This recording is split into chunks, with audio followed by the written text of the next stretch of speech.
Chapter 11. Quidditch. As they entered November, the weather turned very cold. The mountains around the school became icy grey and the lake like chilled steel. Every morning the ground was covered in frost. Hagrid could be seen from the upstairs windows defrosting broomsticks on the Quidditch field, bundled up in a long moleskin overcoat, rabbit fur gloves, and enormous beaver skin boots. The Quidditch season had begun. On Saturday, Harry would be playing in his first match after weeks of training, Gryffindor versus Slytherin. If Gryffindor won, they would move up into second place in the House Championship. Hardly anyone had seen Harry play because Wood had decided that, as their secret weapon, Harry should be kept, well, a secret.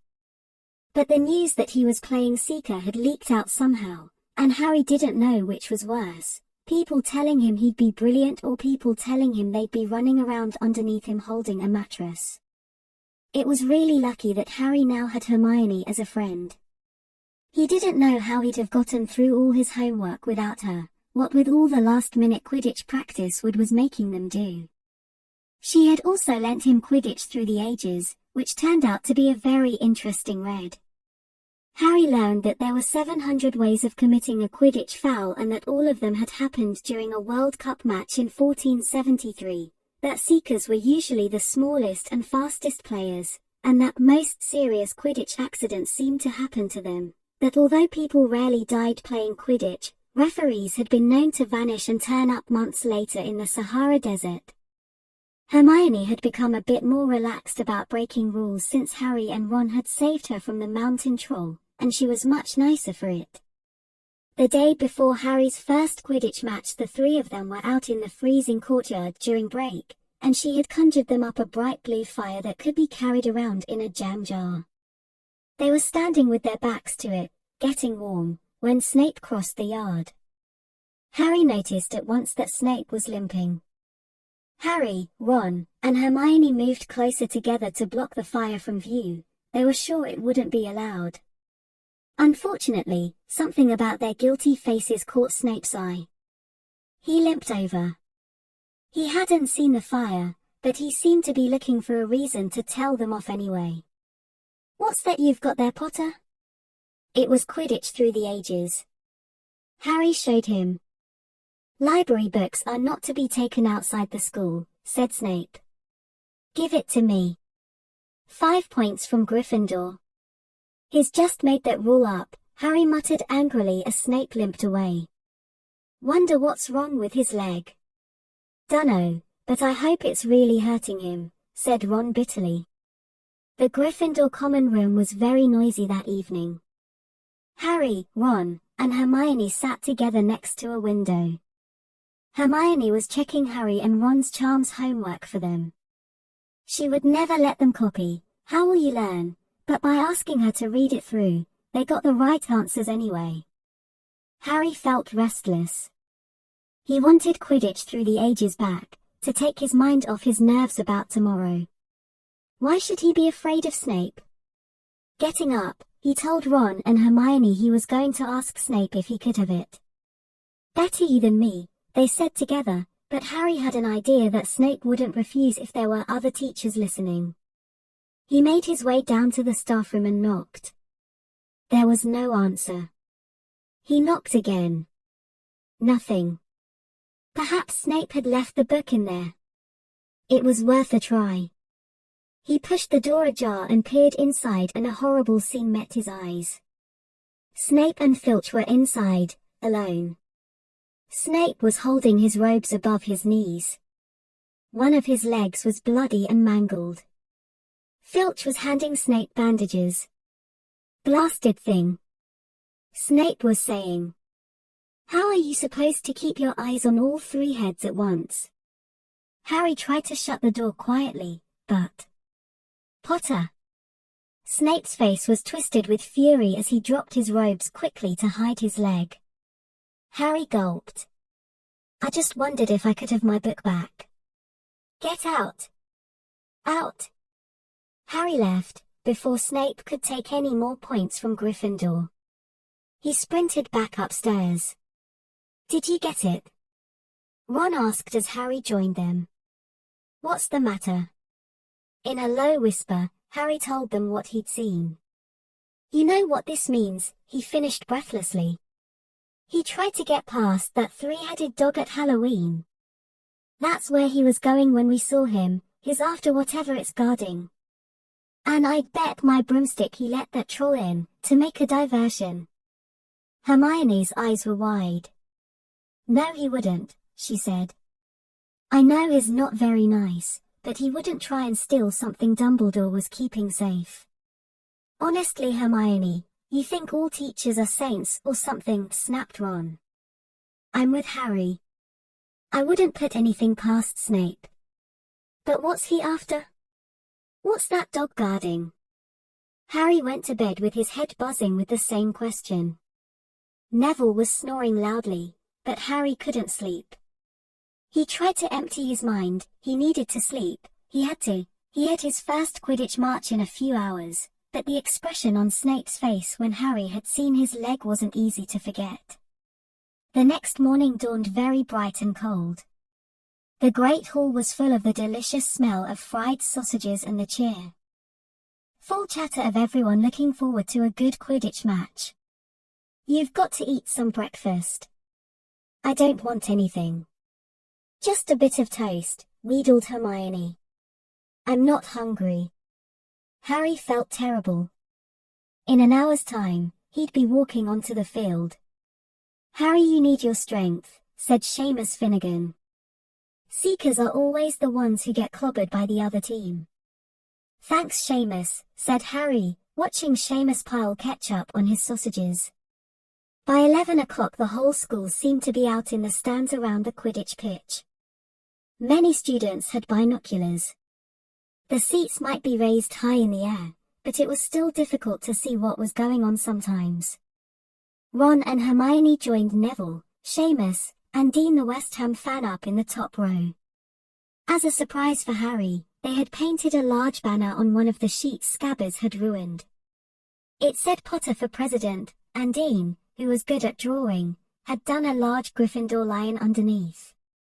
Then Hermione had performed a tricky little charm so that the paint flashed different colors. Meanwhile, in the locker room, Harry and the rest of the team were changing into their scarlet Quidditch robes. Slytherin would be playing in green. Wood cleared his throat for silence. "Okay, men," he said. "And women," said Chaser Angelina Johnson. "And women," Wood agreed. "This is it. The big one," said Fred Weasley. "The one we've all been waiting for," said George. "We know Oliver's speech by heart," Fred told Harry. "We were on the team last year." "Shut up you two," said Wood.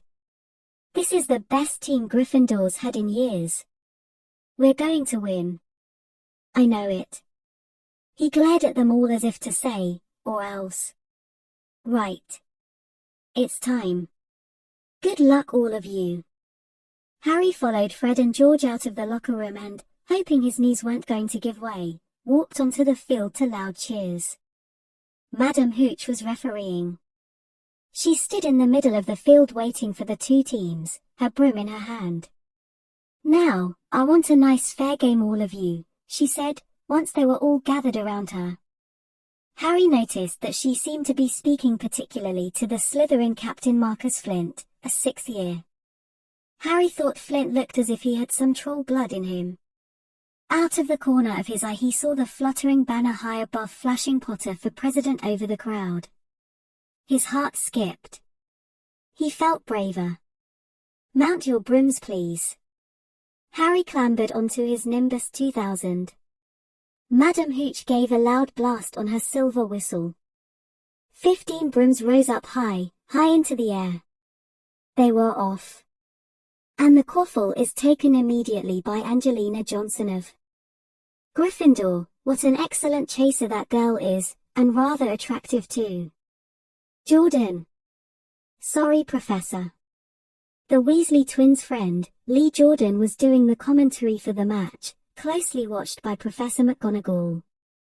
"And she's really belting along up there. A neat pass to Alicia Spinner, a good find of Oliver Wood's last year, only a reserve, back to Johnson and, no, the Slytherins have taken the quaffle. Slytherin Captain Marcus Flint gains the quaffle and off he goes. Flint flying like an eagle up there is going to, no, stopped by an excellent move by Gryffindor keeper Wood and the Gryffindors take the quaffle. That's Chaser Katie Bell of Gryffindor there. Nice dive around Flint, off up the field and... OUCH, that must have hurt, hit in the back of the head by a bludger. Quaffle taken by the Slytherins, that's Adrian Pusey speeding off toward the goalposts, but is blocked by a second bludger, sent his way by Fred or George Weasley, can't tell which. Nice play by the Gryffindor beater, anyway, and Johnson back in possession of the quaffle, a clear field ahead and off she goes. She's really flying, dodges a speeding bludger, the goalposts are ahead, come on now, Angelina, keeper Bletchley. Dives, misses, Gryffindors score, ... Gryffindor cheers filled the cold air, with howls and moans from the Slytherins. Budge up there, move along. Hagrid. Ron and Hermione squeezed together to give Hagrid enough space to join them. Been watching from me hut, said Hagrid, patting a large pair of binoculars around his neck, but it isn't the same as being in the crowd. No sign of the snitch yet, eh? Nope, said Ron. Harry hasn't had much to do yet. Kept out of trouble, though, that's something, said Hagrid, raising his binoculars and peering skyward at the speck that was Harry. Way up above them, Harry was gliding over the game, squinting about for some sign of the snitch.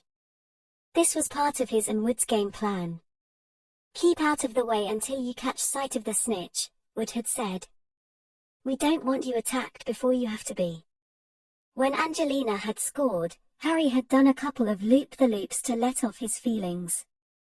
Now he was back to staring around for the snitch.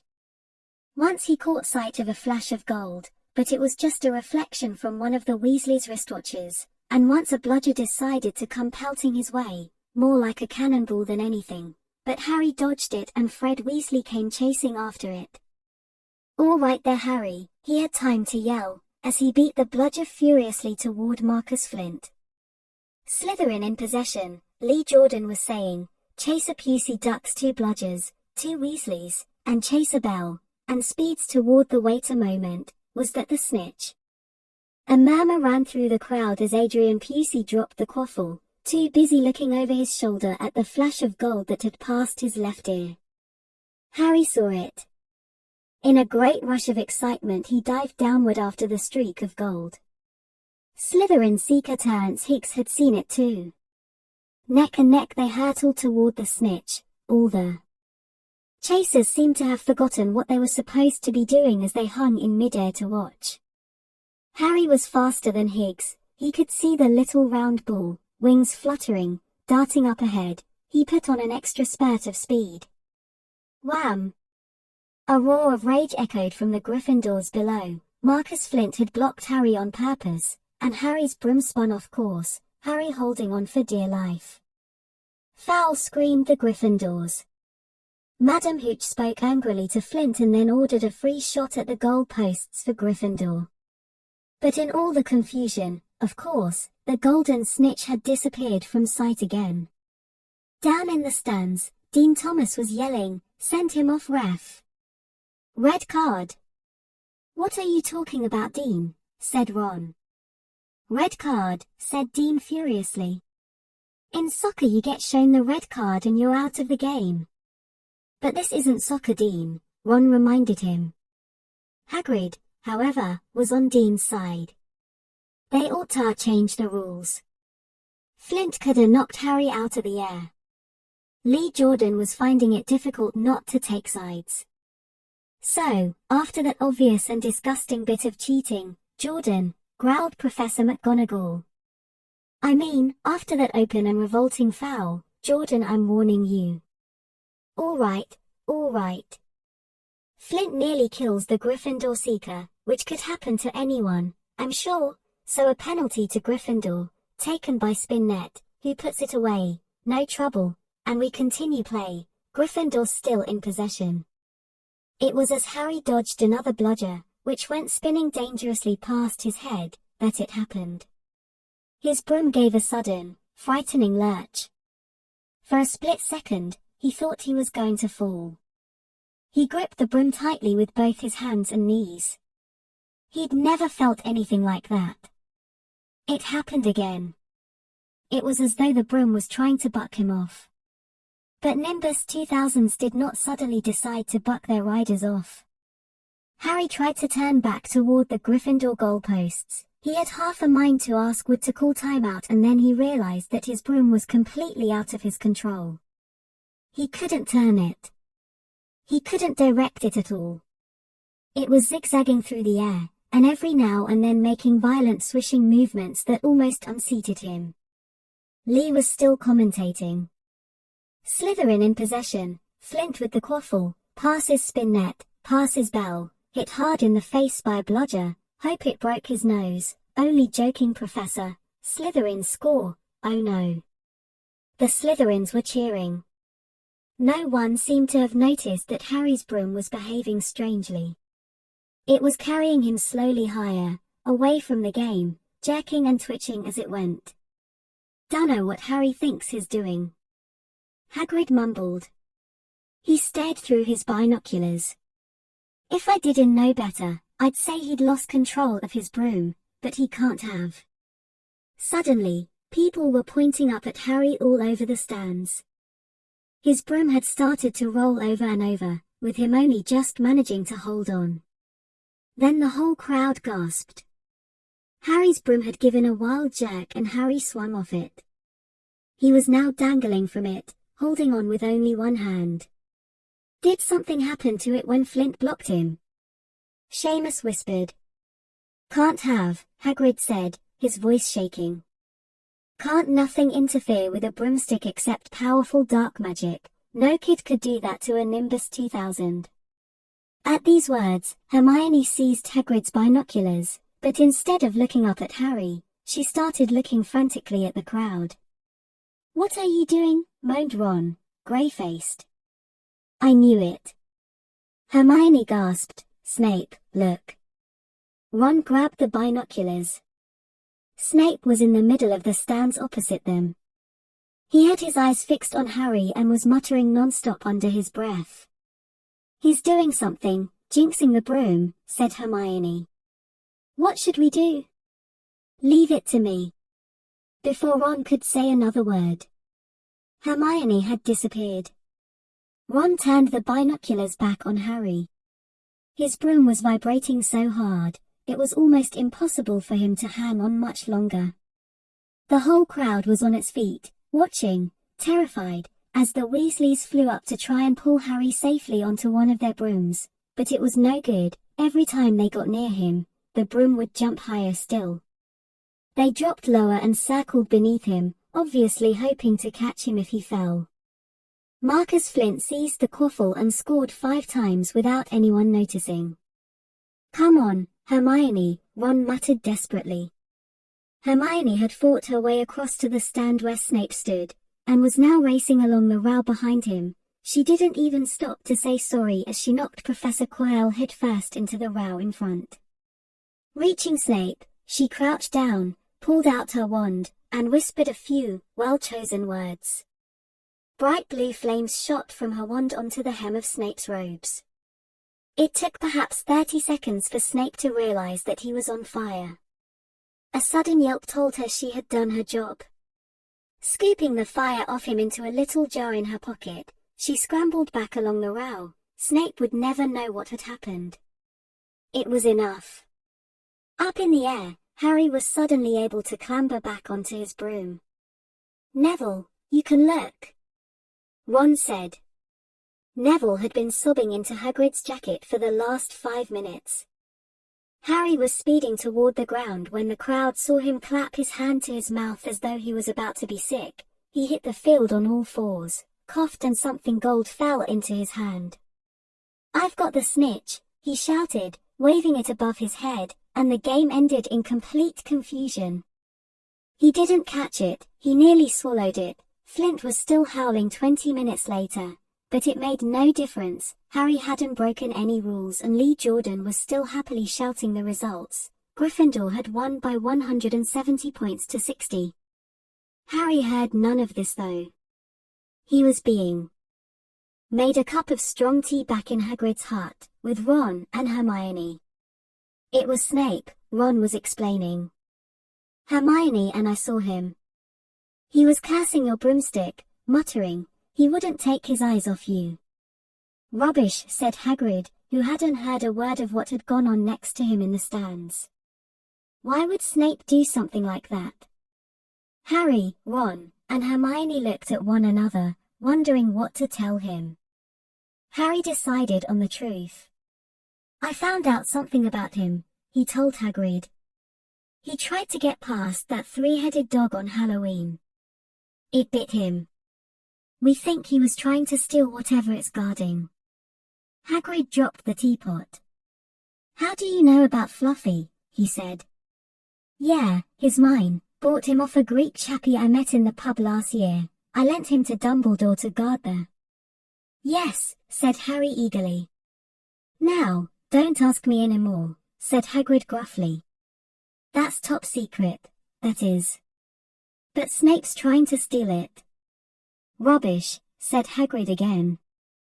Snape's a Hogwarts teacher, he'd do nothing of the sort. So why did he just try and kill Harry? Cried Hermione. The afternoon's events certainly seemed to have changed her mind about Snape. I know a jinx when I see one, Hagrid, I've read all about them. You've got to keep eye contact, and Snape wasn't blinking at all, I saw him. I'm telling you, you're wrong, said Hagrid hotly. I don't know why Harry's broom acted like that, but Snape wouldn't try and kill a student. Now, listen to me, all three of you, you're meddling in things that don't concern you. It's dangerous. You forget that dog, and you forget what it's guarding, that's between Professor Dumbledore and Nicholas Flamel. Aha, said Harry, so there's someone called Nicholas Flamel involved, is there? Hagrid looked furious with himself.